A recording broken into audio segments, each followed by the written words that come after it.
사랑합니다. 축복합니다. 예, 오늘 설교의 제목이 내게 있는 나사렛 예수 그리스도의 이름입니다.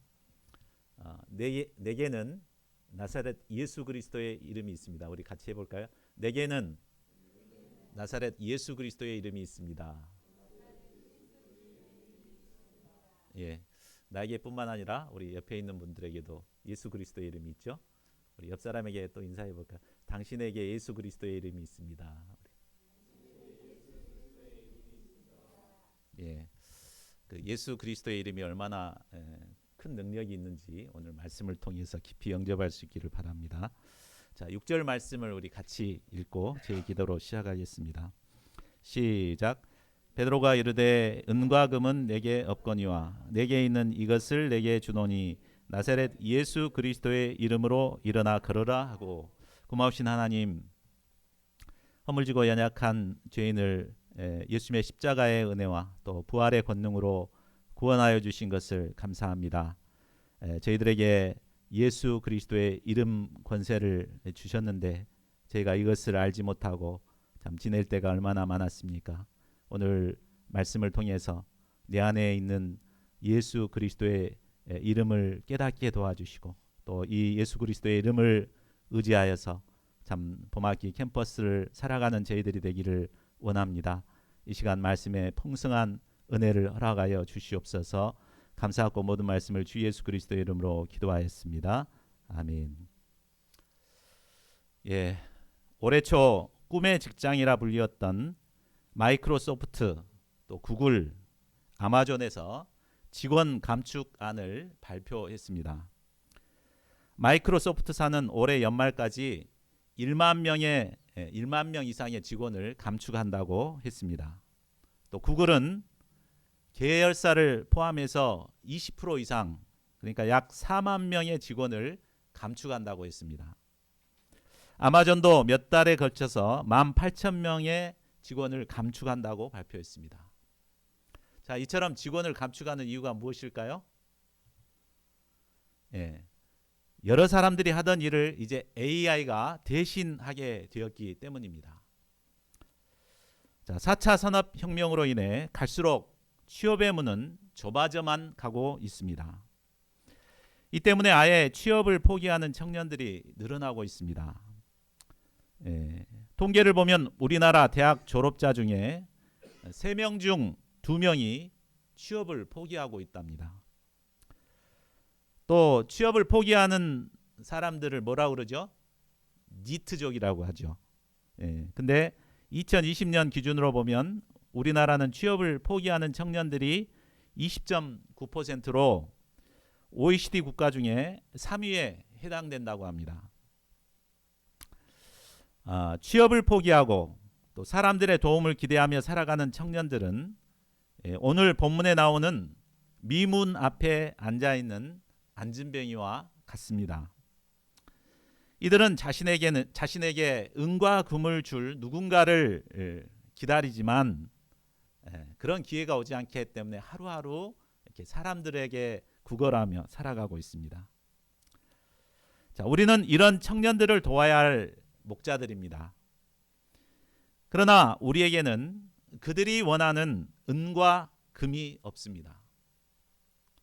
그러면 이런 우리가 어떻게 그들을 도울 수 있을까요? 본문 말씀을 통해 우리는 우리가 가진 예수 그리스도의 이름 권세가 얼마나 큰 능력이 있는가를 배울 수 있습니다. 본문을 통해 예수 그리스도의 이름을 의지하여 이 시대의 영적인 안진뱅이들을 일어나 걷게 하는 자들이 되기를 기도합니다. 파트 1, 나사렛 예수 그리스도의 이름으로 걸으라. 1절에서 8절입니다. 자, 초대교회가 이루어진 후 베드로와 요한이 함께 성전에 올라갔습니다. 시간은 제9시로 우리 시간으로 하면 오후 3시였습니다. 당시 경건한 유대인들은 하루에 3번씩 기도했습니다. 아침 9시, 또 정오, 오후 3시 이렇게 기도했습니다. 베드로와 요한이 기도 시간에 함께 이 성전에 올라갔습니다. 자, 이 모습을 보면 이제 복음서와는 전혀 달라진 그들의 모습을 볼 수 있습니다. 복음서에 나타난 제자들의 모습은 어땠습니까? 그 복음서 후반부에 보면 예수님께서 겟세마네 동산에서 기도하시면서 그들보다 깨어서 좀 기도 좀 해달라고 부탁을 하십니다. 그런데도 그들은 잠만 자던 자들이었습니다. 또한 그들은 수제자 자리를 놓고 끊임없이 경쟁하던 라이벌 관계였습니다. 그런데 이런 그들에게 성령이 임하게 되고 또 성령의 사람들이 되니까 이처럼 아름다운 동역의 관계를 이루게 되었습니다. 기도 시간에 그들은 손을 잡고 기도하러 성전에 갔습니다. 또한 그곳에서 기도가 끝난 다음에는 그곳에 온 많은 사람들에게 복음을 전하고자 했을 것입니다. 자, 2절을 보십시오. 베드로와 요한이 성전에 도착했을 때 나면서부터 안진병이 된 자를 보게 되었습니다. 그는 날마다 사람들에게 매어 와서 성전 미문에서 구걸을 하는 자였습니다. 성전에는 성전으로 들어가는 여러 가지 문이 있는데 이 미문은 모든 문 중에서 가장 아름다운 문이었습니다. 뷰티풀 게이트로 불렸습니다. 또한 아름다운 만큼 다른 문에 비해서 이곳으로 왕래하는 사람들이 많았습니다. 구걸하는 거지에게는 최고의 명당이었습니다. 안진뱅이는 이곳에서 최대한 불쌍한 표정을 하며 지나가는 사람들에게 구걸을 했습니다. 한 푼만 주십시오. 한 푼만 주십시오. 이렇게 구걸했습니다. 4장 22절을 보면 그의 나이는 40여세가 되었습니다. 그 나이가 먹도록 그는 그의 삶에는 변화가 없었습니다. 그는 매일 사람들의 도움을 받아 성전 미문에 앉아서 지나가는 사람에게 구걸을 했습니다. 자, 나면서부터 못 걷게 된 그의 인간 조건을 생각하면 그럴 수밖에 없다는 생각이 듭니다. 그러나 사람이 장애를 가졌다고 사람들을 의존하거나 구걸하며 살아가는 것은 잘못된 삶입니다. 왜냐하면 하나님께서 인간을 지으실 때 그런 존재로 짓지 않으셨기 때문입니다. 하나님께서는 인간을 정복하고 다스리는 존재로 지으셨습니다. 인간은 주어진 환경에 맞춰 남의 도움이나 구하며 살아가는 존재가 결코 아닙니다. 주어진 환경에 도전하여 정복하고 다스리는 삶을 살 때 인간 본연의 삶을 살고 의미가 있고 행복을 느끼는 존재입니다. 자, 그런데 우리가 서론에서도 봤듯이 우리 주변을 보면 사지는 멀쩡한데도 영적인 안진뱅이처럼 무기력하게 지내는 자들이 많습니다. 물론 각자마다 저마다 이유가 있을 것입니다. 가정사가 있고 또 어떤 사람에게는 경제적인 문제가 있고 교육 문제, 사회 문제, 다양한 문제가 있을 것입니다. 그래서 막 이런 문제 때문에 나는 어쩔 수 없다 하면서 목표나 방향도 없이 그저 하루하루 사람들의 도움을 기대하며 살아가는 청년들이 늘어나고 있습니다. 우리는 캠퍼스 목자로서 이런 자들을 도와야 할 사명을 가지고 있습니다. 영적인 안진뱅이들을 일으켜 세워서 정복하고 다스리는 자립적인 삶을 살도록 도와야 합니다. 그러나 문제는 우리에게는 그럴 만한 능력이 없다는 것입니다. 저는 항상 목자 생활을 하면서 정말 학생들에게 진정한 도움을 주는 목자가 될 수는 없을까 늘 고민합니다. 그러나 생각만 할 뿐 능력이 없기 때문에 절망하며 안타까워할 때가 많습니다. 자, 그렇다면 이처럼 무능하고 연약한 우리가 어떻게 영적인 안진뱅이들을 일어나 걷게 할 수 있을까요? 오늘 말씀에서 우리는 그 비결을 배울 수 있습니다. 베드로와 요한이 날 때부터 안진뱅이 된 자를 일으켜 주는 과정을 볼 때 우리가 어떻게 그런 사람을 도와야 할 것인가를 배우게 됩니다. 크게 이제 네 가지 단계가 있는 것을 보게 됩니다. 첫 번째 단계는 성령의 감동이 올 때 그를 주목하여 살피는 것입니다. 4절 상반절을 보십시오. 베드로와 요한은 더불어 구걸하고 있는 안진뱅이를 주목하여 보았습니다. 베드로와 요한이 그동안 얼마나 많이 성전을 드나들었겠습니까? 그는 유대인의 성인으로서 1년이면 3번 이상 예루살렘을 방문했습니다. 그리고 그때마다 성전 미문을 드나들며 이 안진뱅이가 구걸하는 모습을 보았을 것입니다. 때로 그들에게 돈이 있으면 구걸하는 그에게 적선도 했을 것입니다. 그러나 그때까지 그들은 안진뱅이를 특별히 주목해 보지 않고 그냥 스쳐 지나갔습니다. 또한 성전으로 들어가는 미문에는 이 안진뱅이 말고도 다른 거지들이 있었을 것입니다. 그런데 그날은 희한하게 그 안진뱅이가 베드로와 요한의 눈에 들어왔습니다. 안진뱅이에 대해서 불쌍히 여기는 마음이 생기고 그를 도와줘야 되겠다는 마음이 생겼습니다. 갑자기 왜 이런 마음이 생겼을까요? 그것은 바로 그들의 내면에 거하시는 성령께서 그들 마음에 강하게 역사하셨기 때문입니다. 어둡던 준세교회의 종교개혁을 이룬 존 칼빈은 이것을 가리켜서 성령의 특별한 감동이라고 해석했습니다. 우리 안에 내주하시는 성령님께서는 때로는 우리 마음에 이런 특별한 감동을 줄 때가 있습니다. 평소 전혀 관심을 갖지 않았던 사람이 갑자기 생각이 난다든지 참 그를 도와줘야 되겠다는 생각이 들 때가 있습니다. 이때 어떻게 해야 되겠습니까? 우리가 성령의 그 감동을 외면하지 말아야 합니다.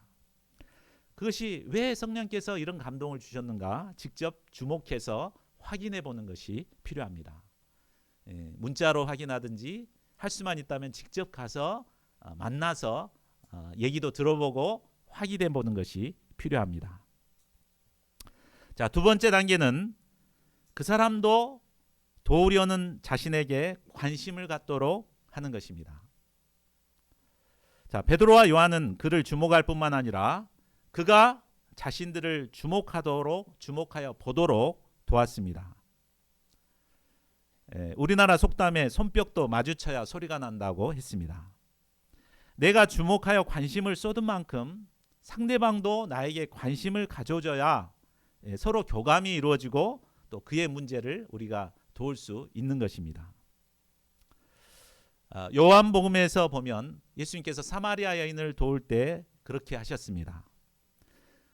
사마리아 여인에게 예수님이 겸손히 물을 좀 주시지 않겠어요? 이렇게 다가가니까 뭐라고 합니까? 사마리아 여인이 당신은 유대인으로서 어찌하여 사마리아 여자 나에게 물을 달랍니까? 하면서 막 쏘아붙이죠. 이때 예수님께서는 내가 만일 하나님의 선물과 또 내게 물 좀 달라는 이가 누구인 줄 알았더라면 내가 오히려 그에게 구하였을 것이고 그가 너에게 생수를 주었을 것이다. 내가 하나님의 보낸 하나님의 선물이야. 내가 너에게 생수를 줄 수 있는 사람이야. 그래서 자신에게 관심을 갖도록 이렇게 도우셨습니다. 우리가 처음 양들을 도울 때 양이 자신을 돕는 목자에게 관심과 기대감을 갖도록 돕는 것이 중요합니다. 저 사람은 왜 저렇게 나를 도와주려고 하지? 저 사람 정말 나에게 정말 거짓없이 나를 도와주려고 하는 분이구나. 이런 이제 신뢰가 생기고 또 기대감이 생기게 되면 그 뒤부터는 양들을 돕는 것이 아주 쉬워집니다. 양들이 목자에게 깊은 관심을 갖게 되고 신뢰하게 되면 그 뒤로부터는 약속도 아주 잘 지키게 됩니다. 그런데 사실 자신이 돕는 양들에게 이런 관심과 주목을 받기가 쉬운 일이 아닙니다. 그렇죠?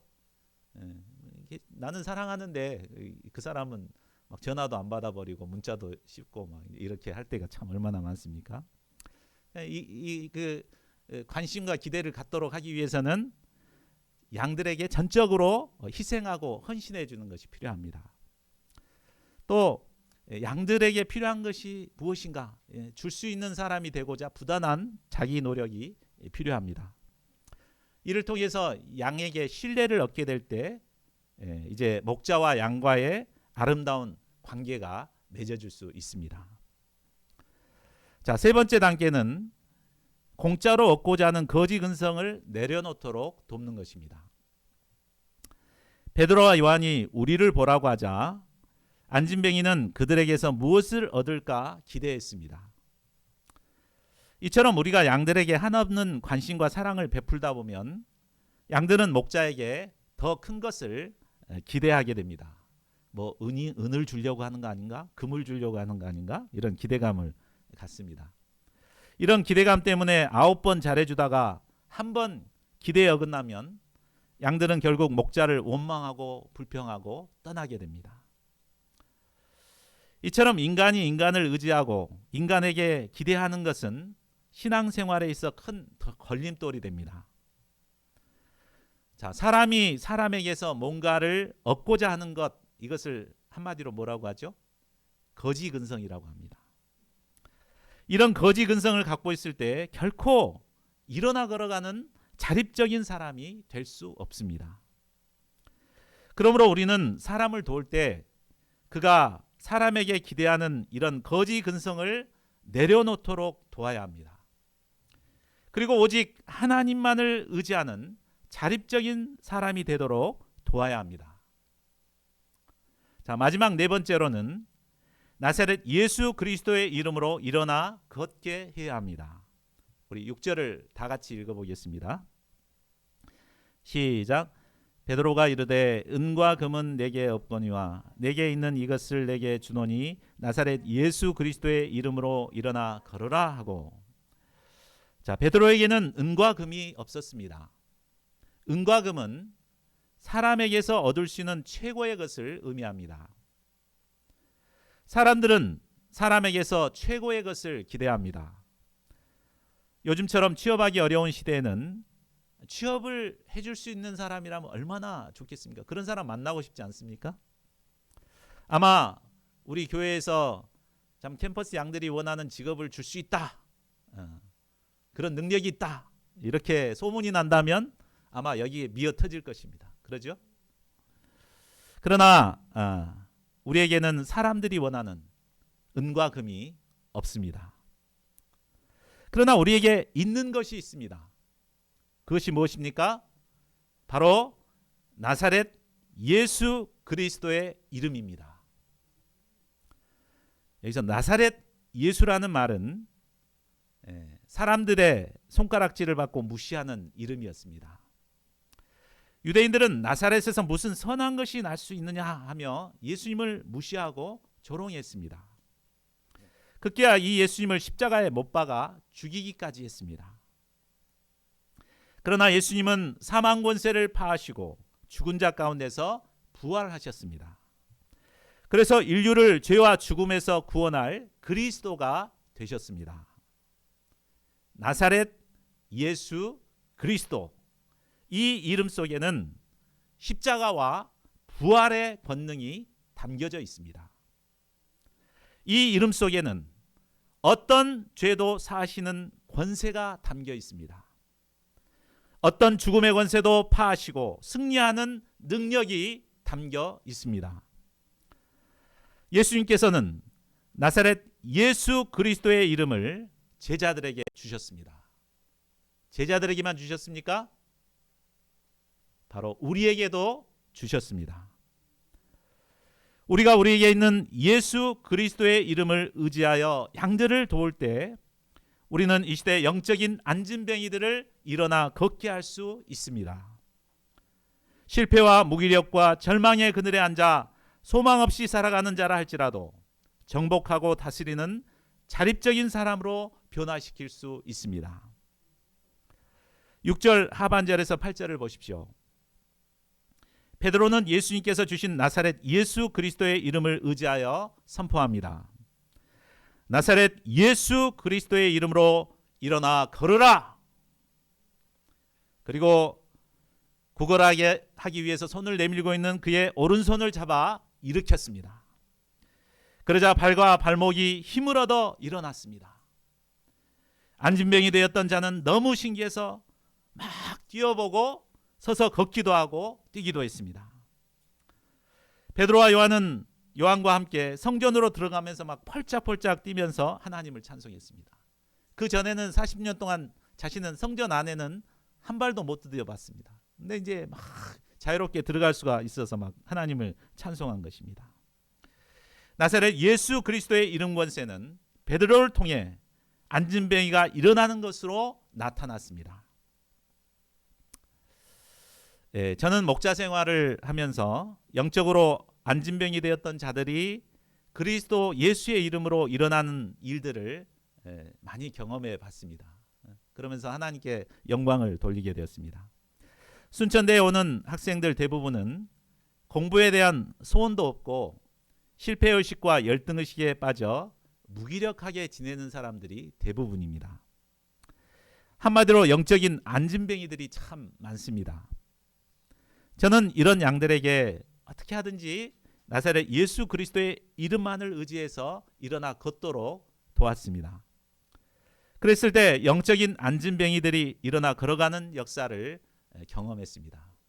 요즘 참 그게 굉장히 힘들지만 옛날에는 막 이런 일들이 이렇게 일어났습니다. 대학을 자퇴하려고 이렇게 자퇴서를 쓰려고 가는 학생을 막 만나가지고 전도를 했다가 그 사람이 변화돼가지고 전공을 승리해서 장학생이 되고 지금은 이제 그 공무원이 돼가지고 계장으로 있는 분도 있고, 이렇게 도왔던 양들이 이렇게 일어나 걸어가는 모습을 볼 때 그때 목자로서의 큰 힘과 위로를 얻게 됩니다. 자, 우리에게는 양들이 원하는 은과 금은 없습니다. 화려한 교회 건물이나 함께 동역할 동역자도 많이 부족합니다. 그러나 우리에게는 예수님께서 주신 나사렛 예수 그리스도의 이름이 있습니다. 우리가 우리에게 주신 나사렛 예수 그리스도의 이름 권세를 믿고 선포할 때 놀라운 역사가 일어나게 됩니다. 사람을 의존하던 영적으로 안진병이 된 자들이 하나님을 의지하게 되고 일어나 걸어가는 자립적인 종들로 변화됩니다. 원망과 불평을 늘어놓고 신세 한탄이나 하던 자들이 하나님을 찬송하는 자들로 변화됩니다. 저희 모두가 나사렛 예수 그리스도의 이름으로 캠퍼스 양들을 도울 수 있기를 기도합니다. 그래야 우리를 통해 영적인 안진병이들이 일어나 걸어가는 역사가 봄학기 일어날 수 있기를 간절히 기도합니다. 자, 파트 2. 예수님이 주신 믿음으로 완전히 나았습니다. 9절에서 16절입니다. 성전 안에 있던 사람들이 안진병이 되었던 사람이 걷는 것과 하나님을 찬양하는 것을 보고 심히 놀랍게 여겼습니다. 그리고 안진병이를 일으켰던 베드로에게 이제 모든 관심이 집중되었습니다.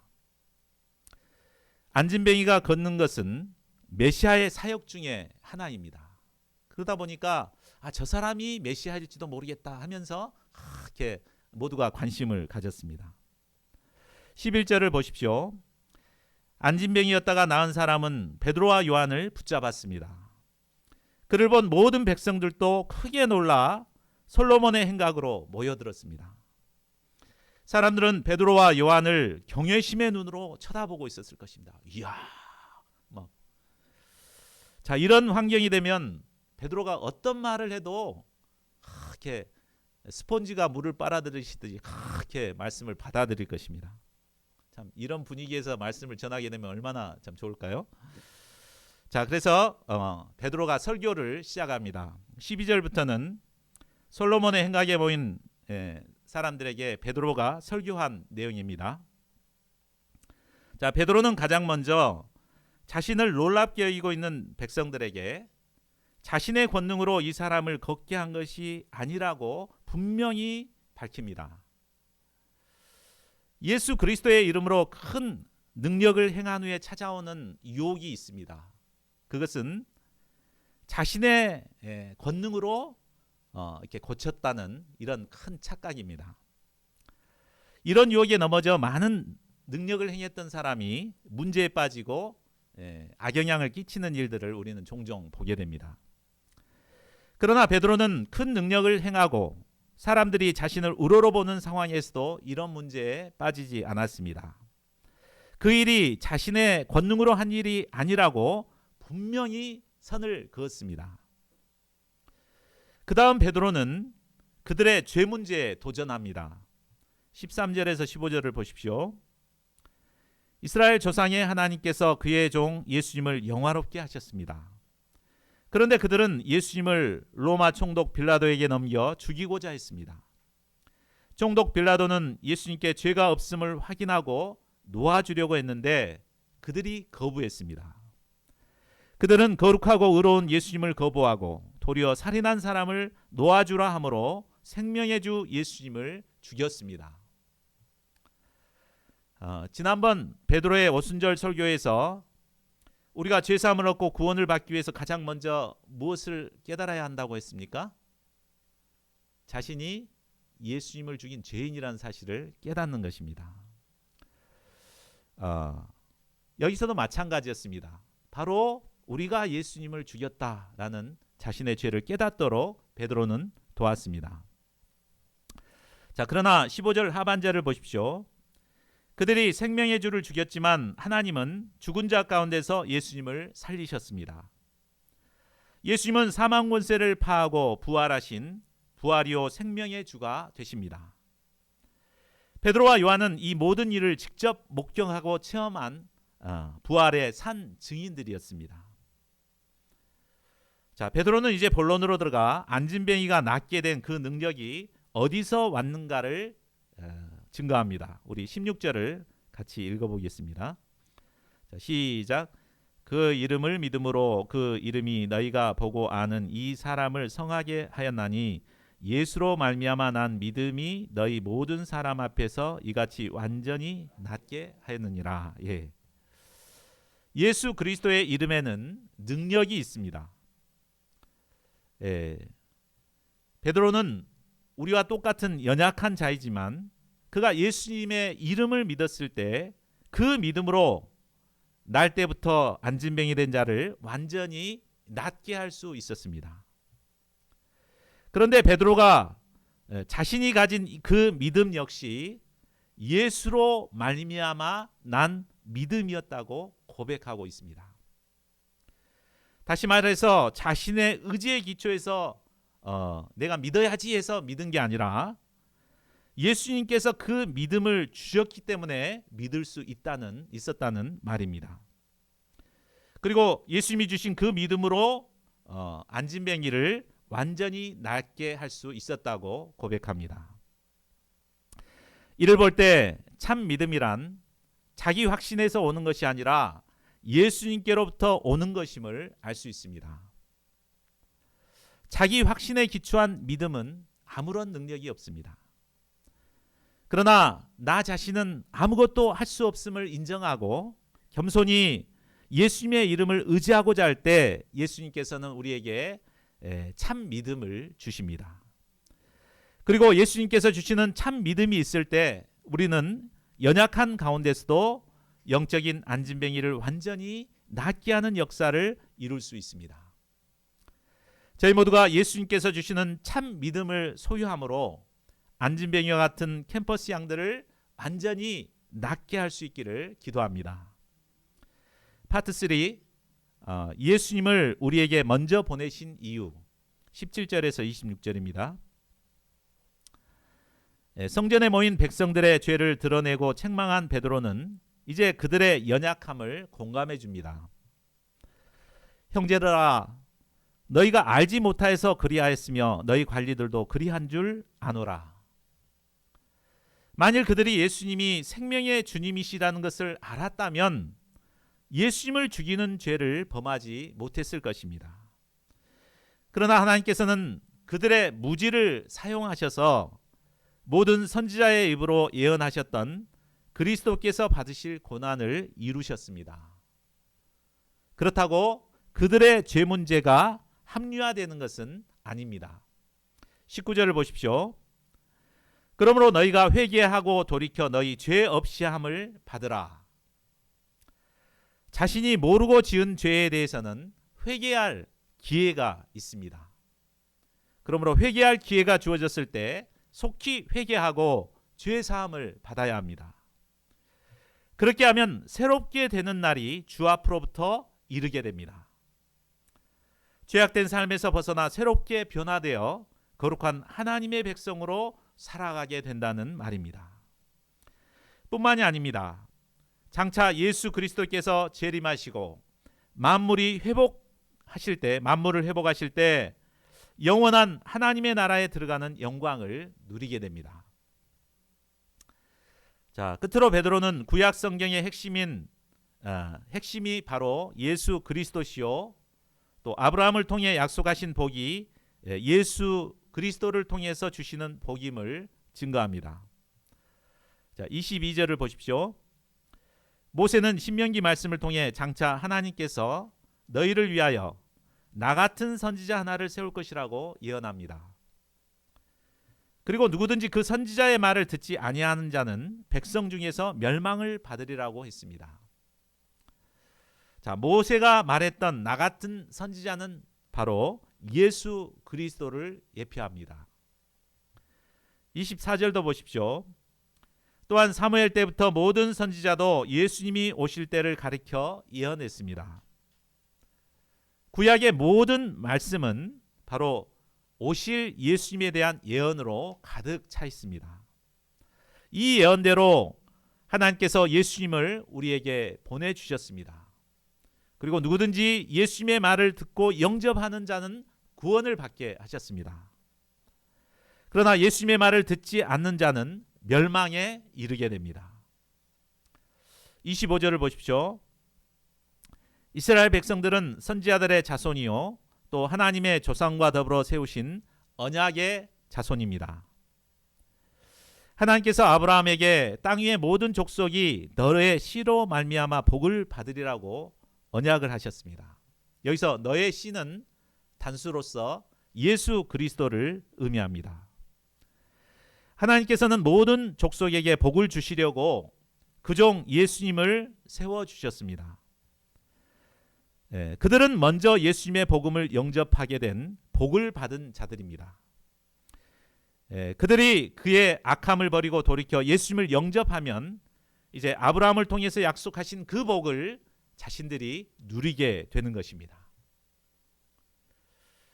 그런데 하나님께서 우리에게 복을 주신 이유는 나 혼자만 잘 먹고 잘 살라는 복이 아닙니다. 땅 위의 모든 족속이 복을 받는 일에 쓰임받기 위해서 우리에게 복을 주신 것입니다. 이 때문에 다른 사람들보다 먼저 예수님을 우리에게 만나게 해주셨습니다. 하나님께서 주실 복을 누린다는 것은 나를 통해 복음을 모르는 자에게 예수님을 만나고 복을 얻게 하는데 쓰임받는 것을 의미합니다. 봄학기 우리가 받은 복음을 캠퍼스에 방황하는 영혼들에게 흘려보내므로 더욱 풍성한 하나님의 복을 받는 저희들이 될 수 있기를 기도합니다. 자, 말씀을 맺겠습니다. 이상을 통해 날 때부터 안진병이 되었던 자를 일어나 걷게 한 베드로와 또 솔로몬 행각에서 전한 베드로의 설교를 공부했습니다. 4장 4절을 보면 베드로의 설교를 듣고 예수님을 믿는 자가 남자만 5,000명이나 되었습니다. 남자만 5,000명, 어린아이나 여자들 빼고 남자만 5,000명이었습니다.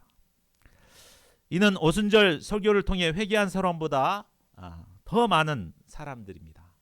오순절에는 몇 명 회개했죠? 3,000명이 회개했는데 남자만 5,000명이 회개하는 역사가 있었습니다. 베드로는 금과 은이 없이 없는 자입니다. 우리와 똑같은 평범한 연약한 인간에 불과합니다. 그러나 무엇이 이런 놀라운 능력의 역사를 이루게 한 것입니까? 바로 그가 가지고 있는 예수 그리스도의 이름을 의지했기 때문입니다. 나사렛 예수 그리스도의 이름 권세는 베드로와 요한에게만 준 것이 아닙니다. 예수님의 십자가와 부활의 복음을 영접한 우리에게도 주셨습니다. 영화 베테랑에 보면 그 서도철 형사가 한 유명한 대사가 있습니다. 어떤 대사죠? 우리가 돈이 없지 가오가 없어? 가오 떨어지는 짓 좀 하지 말아라. 이런 대사입니다. 자, 이 말을 이렇게 바꿔보면 어떨까요? 우리에게 은과 금이 없지 나사렛 예수 그리스도의 이름이 없냐? 제발 믿음 없는 짓 좀 하지 말아라. 우리는 부족하고 연약하지만 나사렛 예수 그리스도의 이름 권세를 가진 자들입니다. 이것을 믿고 영적으로 주저앉아 있는 안진뱅이들에게 도전할 때 우리는 일어나 걸어가게 하는 역사를 이룰 수 있습니다. 더 나아가 베드로처럼 수많은 사람에게 복음을 전하여 믿게 하는 역사를 이룰 수 있습니다. 제발 믿음 없는 짓 좀 하지 맙시다. 우리에게 있는 나사렛 예수 그리스도의 이름을 믿음으로 이런 놀라운 역사를 이루는 저희 모두가 될 수 있기를 간절히 기도합니다. 우리 요절 말씀 읽고 함께 기도하는 시간 갖겠습니다. 시작. 베드로가 이르되 은과 금은 내게 없거니와 내게 있는 이것을 내게 주노니 나사렛 예수 그리스도의 이름으로 일어나 걸으라 하고